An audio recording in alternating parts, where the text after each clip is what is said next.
So I'm joined today by Elaine Pasini from Pickled Ginger. Elaine is an SEO expert who works with e-commerce businesses and small businesses to help with their organic rankings on Google and other search engines, I presume. We're here to talk today about image optimization.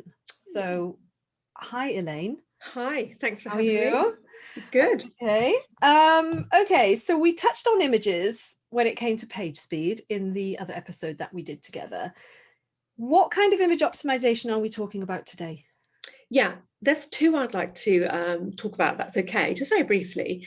There's your website optimization with all of your images. Mm-hmm.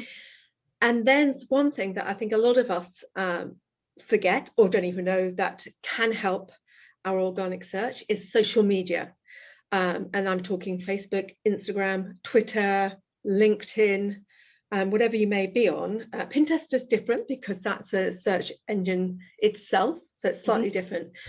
But yeah, so if we start maybe about talking about how we can optimize images on our website, it's something I think a lot of anyone who's not really savvy with SEO or how digital marketing works like that might not know about this. And if they do, or if they have already optimized something, I'd really like to kind of run past a few tricks to make sure they're doing it correctly.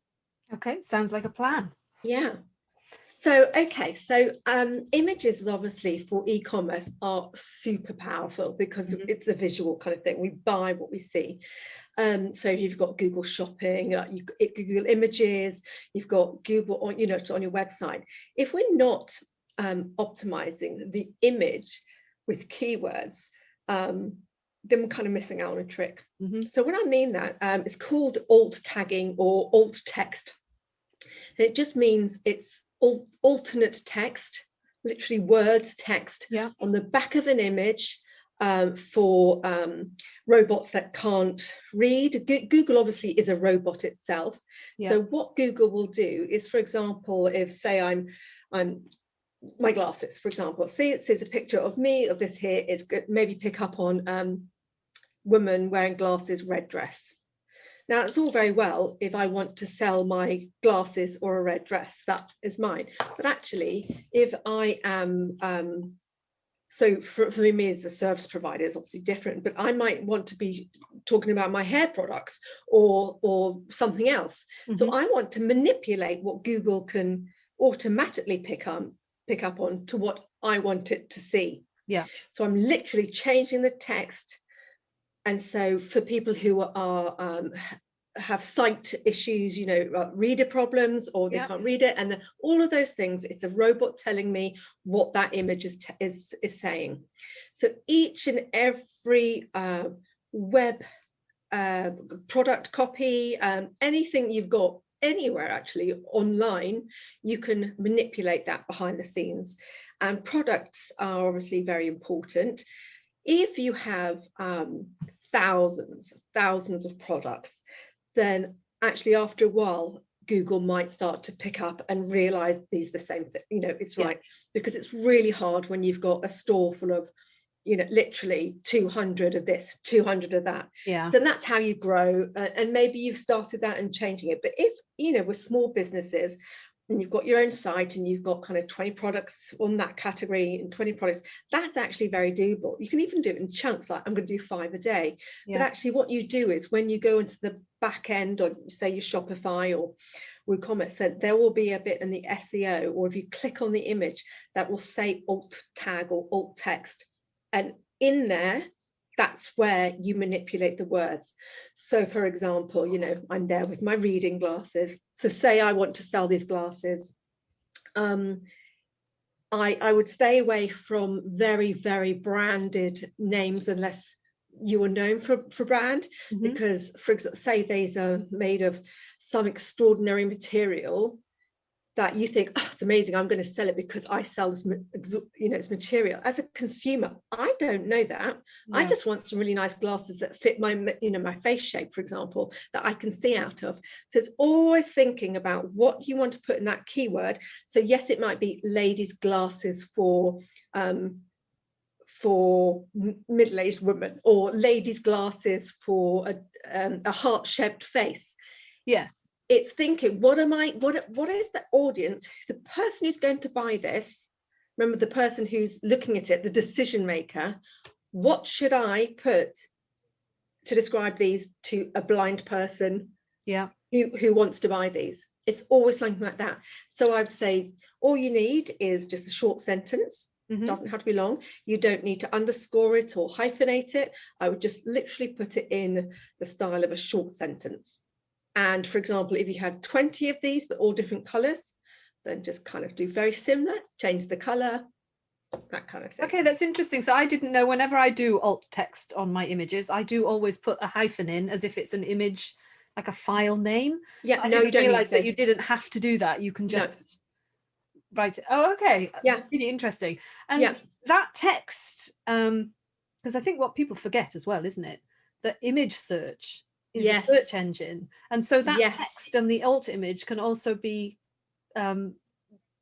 used for that, for in the image search, can't it, as well? Absolutely, that's what it's picking up on. So ultimately the image search is going to pick up on that alt text, and then hopefully, and it, if they click it, then you come back to your website to show you where the product page is.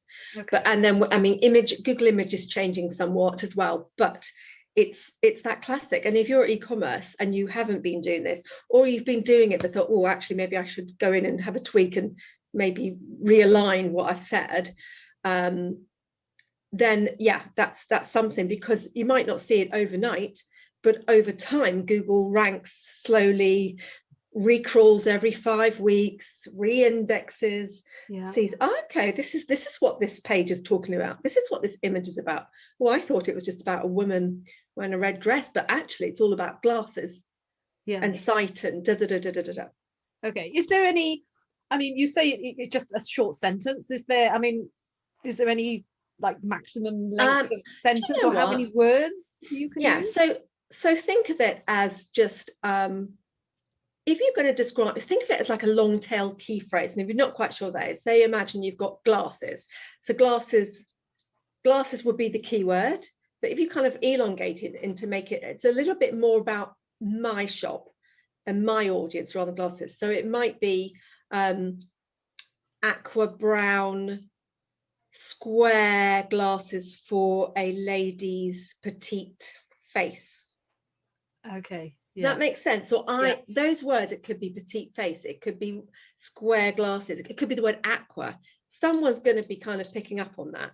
So the keyword, can you imagine if everyone just put glasses in? You imagine the competition, massive. You'll never get found. So the longer you put the sentence, yes, the search term is going to be less, as in, when I say search term, the competition but actually you're going to be attracting more of your audience. It's exactly the same principle that you use with Google Ads and Google Shopping, in that if you advertise on a keyword like reading glasses, it's just going to be huge, and you'll probably get a load of traffic that's absolute rubbish and that never converts. So you do your research and you find those keywords where you might go tortoise shell, as you say, tortoise shell reading glasses for ladies reading glasses or whatever, and then you get a much smaller volume of people looking for that, but they're much more targeted. And so it's really interesting. So it's very similar. So if people are really savvy with their ads and they've been using Google Ads, think a little bit like that. It is about thinking right. And people often say to me, should I put my brand name after? You know what, I wouldn't bother, because it depends how much you're putting in. But if you want to, that's absolutely fine. So you don't have to, let's put it that way. But if you quite like thinking, oh, I put my brand name's everything to me, and you want that to be there, then actually eventually maybe that will, Pickled Ginger. I will never, because everyone will go to Waitrose if they look after me. So don't ask why I got Pickled Ginger, but anyway, so. But do you see what I mean? So I'm never going to rank. It depends if your brand is a brand that people actively search for. It doesn't have to. You don't have to be Dior or Nike or anything like that. But if people like your brand and they know your brand, then yes, I guess add that on the end, isn't it? Absolutely. And you do this for product images, category images, I guess all images on your website. All images, obviously the product images are more important. I I mean, you could have it on the banner. You could have a picture of, you know, if you're talking about and you're very proud, it's like the person behind the shop. Absolutely talk about, you know, it's Elaine Pasini, CEO or founder of Pickled Ginger Marketing, SEO and digital marketing kind of thing. Because actually, people might think, God, I can't remember the brand name, or I can't remember what they did, but I wanted to look at that person. So they might actually remember your name, kind of thing. So that's always good as well. So yeah. Obviously privacy notices and stuff, no. But product images are very powerful, especially for e-commerce, especially if they were the right size. See the other podcast. So if you haven't listened to the first episode that I did with Elaine, go back and listen to that as well, because we talk about image sizes and page speed and that kind of thing. So very interesting. So you mentioned also social media. I will put my hand up now. When you mentioned this before the episode, and I went, what, social? Oh, you have to optimize for social media. And I'm like, I had no idea. I optimize all my images when I'm putting them on a website, and I never bother with Facebook, because I'm just like, oh, well, it's just Facebook and Instagram, isn't it? And I just upload them. So I'm intrigued. Okay. So what you do with your social media images. So people often ask me what's the correlation between SEO and social media, and I'd actually say initially there's absolutely no connection when it comes to technicalities whatsoever. So SEO and Google is a search engine there, social media is its own. However, where they connect is from a lot of product will be going back to your website. So it's anything that you put up on social media will hopefully go back to your website to click. Anyway, but what we do on social media themselves, they have their own algorithms and people search for them as well. So each platform, LinkedIn, Twitter, Facebook, which of course owns Instagram, I think I mentioned briefly Pinterest is different, so don't worry about that so much, that's a different thing. But all of these platforms, whether I mean, I know a lot of e-commerce are heavily into IG and Facebook, but LinkedIn as well. I would just add a little addendum to this podcast. You're missing out on a trick with LinkedIn, because there's a much smaller amount of people. So you're more likely to get found. And if you're there on a business page, people like to, like, say I did something on a legal thing the other day, and it was a picture of me moaning about something, but it was, you know, I'd optimized it. And then someone as well said, what's that? I was holding a mug. And they said, what's the mug? And I actually bought it from a friend who designed it, but she wasn't on LinkedIn, so I couldn't tag it. Anyway, so just as something. Anyway, so on every image you upload, doesn't have to be everyone, but everything that you think actually it's either your own, you make it, you sell it. Anything you put up on Instagram or anything can be exactly the same as we just talked about on Google, alt texted behind the scenes. It's very easy to do. It's absolutely the same format. You kind of put what you want to say into it and you bring it back, because of course people search for images on social media. And again, it's robot readers. They will just show up to someone who's so images are always there. So even like to a robot or someone with sight issues, those images are there, but they can braille them to what the image says. So they're help in actually, you know, it's even more important for very visual products, because someone who can't see very well will really trust what the braille or what the it's telling them on the screen reader. So we need to really, really explain it well for them and the robot to really understand. So this I will link it to you, and I'm going to send Sarah your how to do it if you're not quite sure. Yes, because so, I wouldn't know where to. I mean, I'm quite savvy with this kind of stuff, and like I said, I know how to add alt text on a website and all that kind of stuff. I honestly wouldn't have a clue how to add alt text on an image before I uploaded it to social media. Okay. So, that would be really. So for example, if I take something on my phone or I upload it my phone, it's actually, so the image will be called whatever, but actually when I'm uploading it, for example, on Instagram, it's a little bit, and I'll do screenshots and send it all to you. It's under advanced settings, and that's when you're like, oh, and once you know it, you're like, oh, so don't worry about thinking, oh, I've got to go back retrospectively. Don't worry. But it's, again, if you know, you know. Yeah. And obviously people who websites who have got ads in and stuff like that, who are becoming savvier. So you've got to remember that any organic search takes time, because the search engine, be it Google or Facebook or whatever, takes time to crawl, to trust you, to index it. So it's all about showing that you mean you want to help your consumer, your audience, and Google and all social media will think, oh, brilliant, they are helping robots and people with site issues, helping as well. So all of this is going into their library of information for consumer behavior. So but once you'll be like, oh my God, I didn't know that. So I wouldn't overthink it, but if you know it's there, then it's just something that takes 1 minute longer to do. Yeah.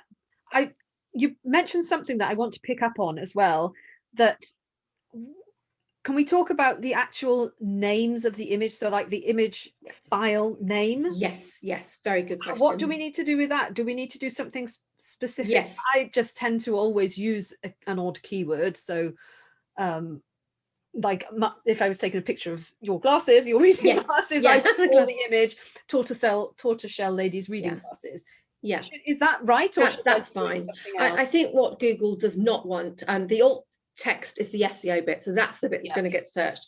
But also from a perspective of web structure and website structure and just overall best practice is absolutely right. I think basically if you can save a file image in your image library to call it something, be it tortoiseshell glasses for women or whatever kind of thing, rather than just leave it as image 123 JPEG.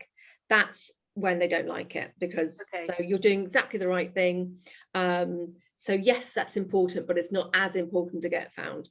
The alt tag's the important bit, but definitely if you can get into the habit of when you download an image into your website library, just as you were doing them, and maybe change them around if you've got 30 of them. I know it's boring a bit, but for you as well, it's easy to remember. I just wouldn't put glasses number 3. Okay, that makes sense. So yeah, because I must admit, when I'm building a little e-commerce site at the moment, and the file names for the products are all the product manufacturers, like part number, the SKU. Change that. And I haven't changed that because I just didn't think about it. Actually, I don't know why I didn't think about it, but I didn't think about it. And so that's really interesting. I need to go back. That's a really good thing. I think also from 2 points, from Google and the structure, but actually for our own, when we go in ourselves, sometimes you might see it quickly, but say you've got 5 that are very similar, but you can't see them, but they're different sizes. For example, if you've got children's tortoiseshell unisex small, it might look like a female. Does that make sense? So it's quicker in the long run when you go back and you grow and grow and grow. It's just easier to go through the file and pick out, rather than H241 hash. It's like I've got some work to do updating some image file names then. But like I said, you know what, slowly, because it does take time, and small business owners, we know we're kind of juggling many things.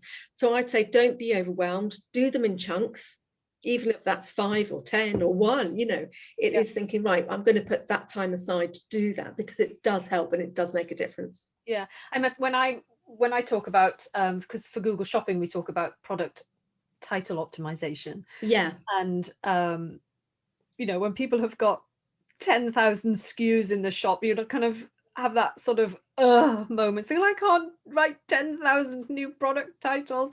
It's like I always tend to say, well, look at your top even 20 best-selling products, do those first, and then move on to the next 20 and do those, and just slowly. So it's the same principle, isn't it? It's just it is, and you're absolutely highlighted exactly what I would do there. Actually, where are people normally landing on?